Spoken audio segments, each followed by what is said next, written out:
Authorities explain new changes in the public transportation sector. Crop over activities being taken into the communities. And in sports, West Indies break the record books with a dominant batting display against Ireland. Broadcasting from our studios in the Pine St. Michael, this is CBC News Night, starting now. This segment of Weekend News Night, brought to you by Sagicor, wise financial thinking for life. A very good evening to you with a Sunday, May 5th edition of CBC News Night. I'm Ryan Broom in our top story. We begin tonight with news that CARICOM heads have been discussing decriminalization of marijuana at the 19th Conference of Heads of State and Governments on Security held in Trinidad and Tobago on Friday. The discussion centered around a regional framework for legislation on marijuana use. Now, Prime Minister of Barbados, Mia Motley, said while some CARICOM members have taken their own action, it would be prudent to have unified legislation among the members. Conversations have to take place, but equally, we believe that CARICOM can produce a model bill for those countries who want to take action, that we're in a position to work in a synchronized way, given that there are limited resources for drafting, limited resources for a whole host of things. And as a community of sovereign nations, we work cooperatively on many things, as Prime Minister Rowley and Prime Minister Shaston said just now. Meanwhile, Prime Minister Dr. Keith Rowley said Trinidad and Tobago was close to completing its own consultation on the matter and that a harmonious approach among the member states would be needed. We can do it from a CARICOM standpoint, is instead of having disparate jurisdictions on the matter, that harmonization of the legislation with respect to the use of cannabis would be useful in introducing the decriminalization, the commercialization, and the management of it. And Trinidad and Tobago would be subscribing to that idea of some harmonization, but we'll proceed towards initial criminalization amendments. In other news, government has been clearing the air on its decision to adjust the passenger limits for public service vehicles. Lorna Jones has more in this report. With the changes to the legislation, the number of passengers allowed in a ZR van or minibus will vary depending on the make and model of the vehicle. But according to authorities, no minibus will be licensed to carry more than 50 sitting passengers and no ZR van more than 20 passengers in total. The number allowed specific to the vehicle will be displayed on the side of that vehicle. In a statement, authorities also noted that the changes will allow larger vehicles to be designated as ZR vans and minibuses. Government has also addressed how school children should be treated by PSVs taking part in the Transport Augmentation Program, or TAP. It says at this stage of TAP, dedicated school bus services will continue to be provided only by state-owned buses operated by the Transport Board. Private operators who join TAP will be issued with a 00 permit, similar to that under which Transport Board buses operate. This will allow dispatchers in the terminals to assign vehicles to any route as the demand requires. The statement says it is the duty and responsibility of the owner of the bus to visit the Barbados Licensing Authority to acquire that permit so the driver can produce it on demand by any police officer. Lorna Jones, CBC News. Thanks, Lorna. Well, some culture news now. Barbadians and visitors have received their first real taste of what lies ahead in the Sweetest Summer Festival, Crop Over 2019. It all took place at the National Cultural Foundation's Bejarama, the NCF's modernized version of the cavalcade. Scores of people filled the Foundation's West Terrace St. James Car Park to be a part of the free event, which was held under the theme Party in Peace. Those in attendance, including the artists, were all encouraged to wear white in support of it. Some of the acts on the night included Peter Ram,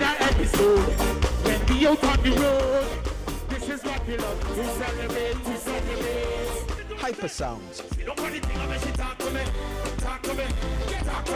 Marbe, Sade, Maloney, Camelou, and Just Move, among others. Now, commenting on the start of the Bejarama events, Culture Minister John King made the point that they are not like the cavalcades of previous years. The Bejaramas this year are very, very different from the cavalcades of the past. The cavalcades of the past really concentrated on music and performances on the stage, but as you can see right here where we are in the archives of Barbados, the Barbados Archival Institute, if you want to call it that. We're here and we have a big exhibition going on. So this is a new addition to the Bejaramas. Yes, you have your performances as you can hear in the background, but we also got DJs, and it's just a good feeling. It's the beginning of Crop Over, the very first one. Meanwhile, Chief Executive Officer of the NCF, Carol Roberts-Reefer, says she was pleased with the turnout despite some rainfall before and during the event. Commenting on the new format, she says another unique feature of Bejarama is that it also highlights artists from the various communities where the events are being held. I think it's a wonderful collaboration. It brings out different demographics of people for different reasons. There's something for families to do. There's something for history buffs to do. If you want to see new artists and their new songs, and veteran artists and their new songs, and this is the place to be. This is really the place to capture the vibe. Now, as we move to the Dover playing field next week, we add another layer of excitement in cricket. So it's culture and cricket and crop over at the Dover playing field next week. We're gonna have a T10 celebrity cricket match, and then on top of that, again, we're gonna be bringing you some of the best new songs of the festival and of some of the best artists of the festival.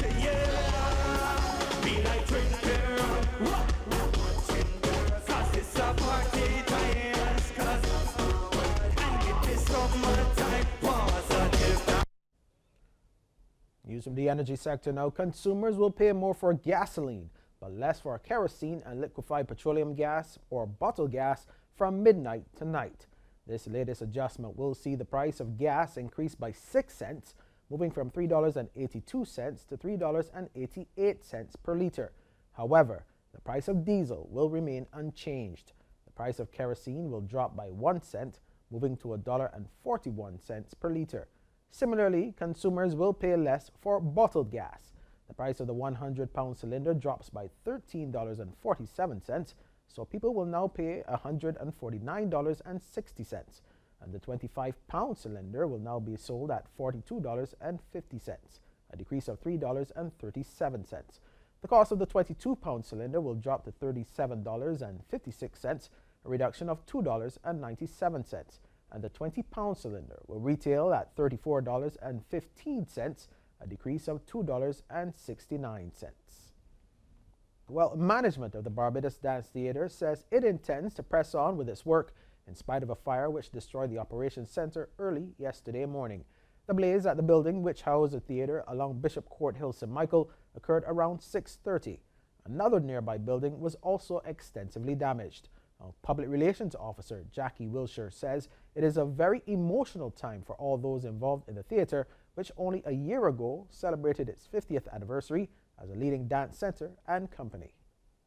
Students, parents, and guardians of students, as well as alumni of the center, are therefore being reassured that arrangements will be made for the resumption of classes and other commitments for the rest of the academic year. They will be contacted shortly with the details of arrangements while efforts get underway to rebuild.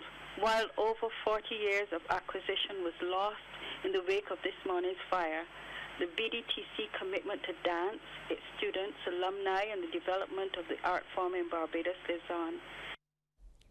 The Barbados Fire Service responded with 2 fire trucks along with 10 fire officers under the command of Divisional Officer Ernie Fields. Reports indicate the buildings were unoccupied at the time of the fire. Well, as the Barbados Division of the Salvation Army celebrates its 120th anniversary, Christians are being urged to lead by example and take the message of faith out to their communities. During a special worship service at the Queen's Park Steel Shed, Commissioner Devon Houghton cautioned the church against isolating itself from the people and becoming just another club. He says members must be prepared to go beyond meeting in the church to minister to the greater society. How many are willing to step forward and say, God, I am willing to do exploits for you. I am willing to serve you with all my heart. I am going to be revved up through this meeting, but the great witness will be when I leave these doors. These meetings are wonderful, and I thank God for the vision of the leaders to plan them. But I want to say that the meetings need to move from this hall into the streets, into your communities, into your homes, and start to impact the life of those that are around you. Now to news from further afield. Israel's Prime Minister Benjamin Netanyahu is ordering the Israeli military to continue what he calls massive strikes in Gaza. Israeli forces say they have carried out more than 220 air raids on Gaza since Saturday, with Palestinian rockets being fired into southern Israel. At least 19 Palestinians in Gaza have been killed, and some of their funerals are being held. A second day of fighting in and around Gaza brought more killings and a growing sense of certainty that this latest outbreak could be the most dangerous in recent months. Israel's military said it was directly targeting fighters and announced the killing of a senior Hamas commander in a strike on a car in Gaza City. Hamad Khodari, the Israelis say, was responsible for transferring Iranian money to fighting factions in Gaza. Israel says Hamas and Islamic Jihad fired hundreds of rockets from Gaza. Some were intercepted by the Iron Dome anti-missile system. Others, though, got through. Israel says one person was killed in a direct hit on this factory in the Israeli city of Ashkelon. Another man died when a rocket struck his vehicle close to the Gaza border. That followed an overnight rocket strike on a house, killing a 58-year-old man, the first Israeli victim of rocket fire from Gaza since the 2014 war. We are not calm anymore. We do trust the army. We do hope Bibi will take care of it, but we are really worried by the rockets. Israel's Prime Minister confirmed he'd ordered a build-up of forces and promised further strikes on Gaza. This morning, I instructed the Israeli army to continue massive attacks against terrorist elements in the Gaza Strip.